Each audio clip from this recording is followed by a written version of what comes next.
Bonjour à tous et bienvenue dans ce nouvel épisode d'Inscotchable, le podcast qui vous rend incollable sur le whisky. Ici Baudouin, et c'est à mon tour de vous apprendre des choses sur ce précieux breuvage. Depuis que nous avons commencé l'aventure Inscotchable, l'une des questions que l'on nous pose le plus souvent est si nous trouvons de nouvelles choses à dire chaque semaine.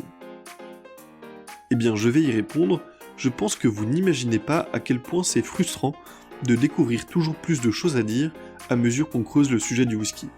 Pour notre plus grand bonheur, ce sujet nous semble infini. Par exemple aujourd'hui, je vais vous parler de marketing et de whisky. J'ai 5-6 minutes pour vous en parler, mais je pense que je pourrais tenir une semaine rien qu'avec ce sujet. Je vous promets pour autant de ne pas être trop long, et d'approfondir cela dans d'autres épisodes, si ces questions vous plaisent. Je commencerai par vous parler du design des bouteilles de whisky. Au vu de la croissance continue du nombre de distilleries, celles-ci doivent miser sur tous les facteurs possibles pour essayer de se démarquer. L'un d'eux est le design de la bouteille.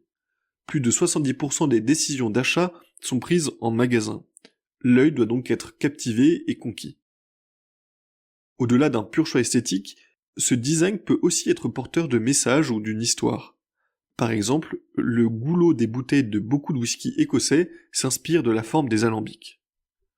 Prenons quelques exemples, comme la bouteille de la marque Jack Daniels, qui est l'un des designs de bouteilles de whisky les plus emblématiques au monde. La forme carrée unique de la bouteille, combinée à l'étiquette noire et blanche distinctive, est immédiatement reconnaissable.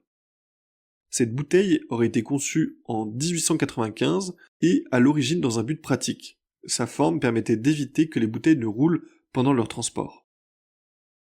Un autre exemple notable est le design de la bouteille de bourbon Maker's Mark, qui se distingue par son seau de cire rouge sur le bouchon. Cette cire rouge est appliquée sur chaque bouteille, ce qui donne une touche personnelle et artisanale à chaque produit. La bouteille elle-même est d'une forme élégante qui rappelle une flasque et qui ressemble aux bouteilles traditionnelles de bourbon. La bouteille de Macallan, elle, a un design élégant et moderne avec une forme angulaire très distinctive. Elle est dotée d'une étiquette souvent simple et cette bouteille a été conçue pour refléter la qualité du produit et l'attention portée aux détails de la marque. La bouteille de Lagavulin, elle, est plus robuste, un peu plus brute, parfois même son verre est fumé. L'étiquette est simple, la bouteille a été conçue pour refléter le caractère fort et fumé des whisky Lagavulin. Glenmorangie a pris le parti inverse. Ces bouteilles sont élégantes et sophistiquées avec une forme élancée et une étiquette très travaillée. La bouteille a été conçue pour refléter les partis pris délicats de ces différentes bouteilles. En préparant ce sujet, j'ai failli oublier de vous parler de l'incroyable bouteille des whisky Hibiki. Cette formidable carafe, dotée de 24 facettes, représente les 24 saisons du calendrier lunaire japonais. Quoi de mieux pour représenter ce whisky si harmonieux? Alors ce n'est que mon avis, mais c'est pour moi l'une des plus belles bouteilles de whisky jamais créées.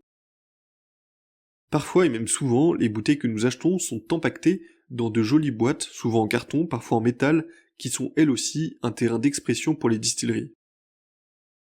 Je vais vous donner quelques exemples comme le Macallan 25 ans d'âge, qui vient dans sa belle boîte en chêne. Oui, il est dans une boîte en bois gravée pour souligner encore le caractère exceptionnel de cette bouteille.